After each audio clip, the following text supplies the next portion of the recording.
Hello guys, welcome to another video. दोस्तों, मैं आज एक और स्टोरी को ट्रांसलेट करने जा रहा हूं और हमेशा की तरह मैं इसे हिंदी में ट्रांसलेट करूंगा।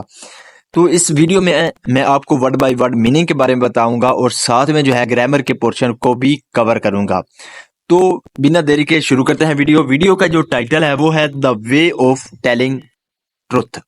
द वे का मतलब होता है तरीका, ऑफ टेलिंग का मतलब होता है कहने या बोलने, ट्रुथ कहते हैं सच को। तो इसका क्या मतलब हुआ? The way of telling truth यानी कि सच बोलने का तरीका या सच कहने का तरीका। तो ये था हमारा टाइटल, इसको मजीद पढ़ते हैं। और rich merchant was a heart patient. और रिच मर्चेंट का मतलब होता है व्यापारी, रिच कहते हैं अमीर। तो एक अमीर आदमी वॉज अ हार्ट पेशेंट का मतलब होता है दिल का मरीज। तो इसका क्या मतलब हुआ? A rich merchant was a heart patient यानी कि एक अमीर व्यापारी या एक अमीर ताजिर दिल का मरीज था। द डॉक्टर यानी कि जो डॉक्टर था, हैड इंस्ट्रक्ट का मतलब होता है किसी को कोई हदायत देना।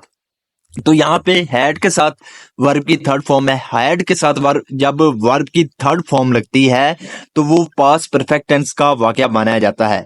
तो जो डॉक्टर था उसने क्या किया? इंस्ट्रक्टेड, अहकाम यानी कि हुक्म दिया था या अहकामात दिए थे, एवरीवन हर किसी को, दैट के द मर्चेंट यानी कि जो व्यापारी है, should not be alarmed. Alarm का मतलब होता है किसी को यानी कि कोई ऐसी बात ना कहना यानी कि जो परेशान दा हो। तो शुड का हम यूज तब करते हैं जब हमने किसी को कोई एडवाइस देनी हो, तो तब हम जो है शुड का यूज करते हैं।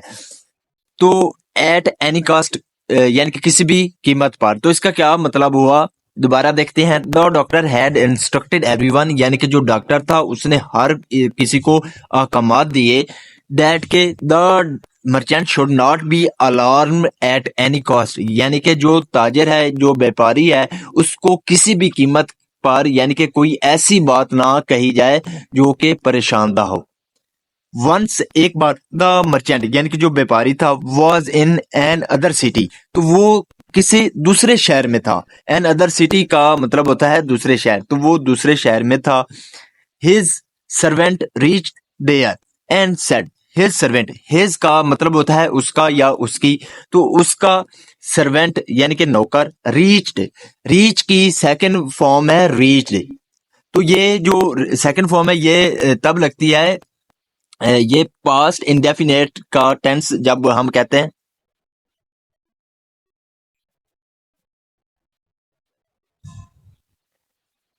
His servant reach there and said. His servant, his का मतलब होता है उसका, तो उसका जो सर्वेंट था, नौकर, रीच्ड वो पहुंचा, देयर वहां, एंड सेड और कहा। यहाँ पे रीच की सेकंड फॉर्म है, सिंपल पास्ट का यूज किया गया है। तो उसका जो नौकर है वो वहां पहुंचा और कहा, sir I have come here, I have come, मैं आया हूं। यहाँ पे हैव के साथ वर्ब की थर्ड फॉर्म है। हैव के साथ जब वर्ब की थर्ड फॉर्म लगती है वो प्रेजेंट परफेक्ट टेंस का वाकया माना जाता है।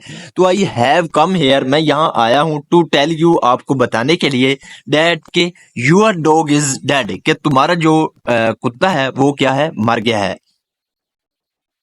How did he die, how did कैसे ही डाई यानी कि वो कैसे मरा।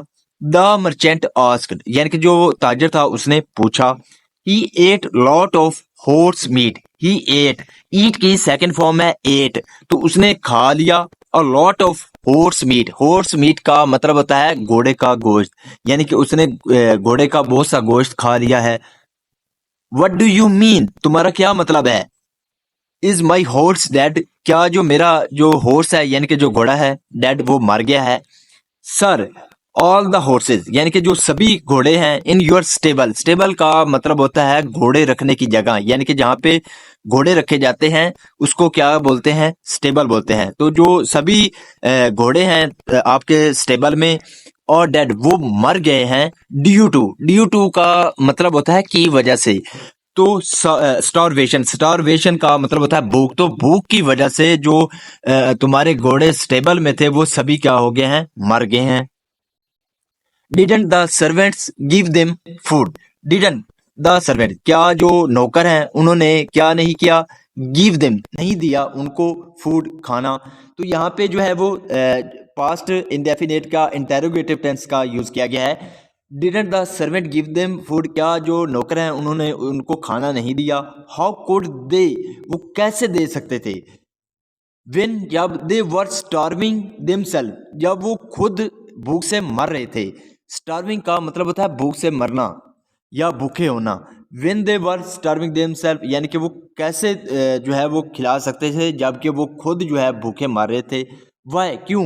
Didn't my wife give them their wages, didn't my wife, क्या मेरी जो बीवी है, गिव देम उसने नहीं दिया उनको, देयर वेजेस, वेजेस का मतलब होता है तनख्वाह, क्या मेरी बीवी ने उनको तनख्वाह नहीं दी। द मर्चेंट आस्क्ड वरेडली, वरेडली का मतलब होता है परेशान होकर, यानी कि जो ताजर था उसने पूछा, वर्डली यानी कि परेशानी की हालत में परेशान होकर उसने क्या किया, पूछा।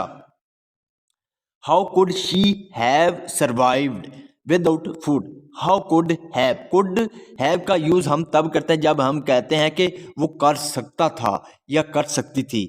तो इसी तरह how could she have survived, survived का मतलब होता है यानी कि गुजारा करना, तो वो कैसे गुजारा कर सकती थी विदाउट फूड, यानी कि खाने के बगैर। विदाउट का सेंस होता है के बगैर, तो खाने के बगैर वो कैसे गुजारा कर सकती थी। द सर्वेंट रिप्लाइड, यानी कि जो नौकर था उसने क्या किया, रिप्लाइड जवाब दिया। You mean that my wife is dead too, you mean तुम्हारा मतलब है डैट के माई वाइफ यानी कि जो मेरी बीवी है, इज डेड टू वो भी मर गई है। टू का सेंस होता है भी, तो क्या मेरी बीवी जो मेरी बीवी है वो भी मर गई है। सर लास्ट नाइट यानी कि पिछली रात द हाउस कॉट फायर, यानी कि जो घर है उसमें क्या हो गई, कॉट फायर आग लग गई। एंड एवरी वन और हर कोई was burned to death, burn to death का मतलब होता है जल कर मरना, यानी कि जल कर राख होना। जब कोई जल कर मरता है यानी कि आग से, तो उस वक्त बर्न टू डेथ का यूज़ किया जाता है। जैसे हम शॉट टू डेथ बोलते हैं तो यानी कि उसको गोली मारकर मार दिया गया, तो हम शॉट टू डेथ बोलते हैं। लेकिन बर्न टू डेथ यानी कि जल कर वो मर गए, तो इसका क्या मतलब है। Sir last night the house cot fire, यानी कि घर में पिछली रात जो है आग लग गई। And everyone was burn to death, और हर कोई जो है वो जल कर राख हो गया यानी कि मर गया। 10 का मतलब होता है इस तरह। द सर्वेंट यानी कि जो नौकर था, टोल्ड द ट्रुथ उसने सच बताया।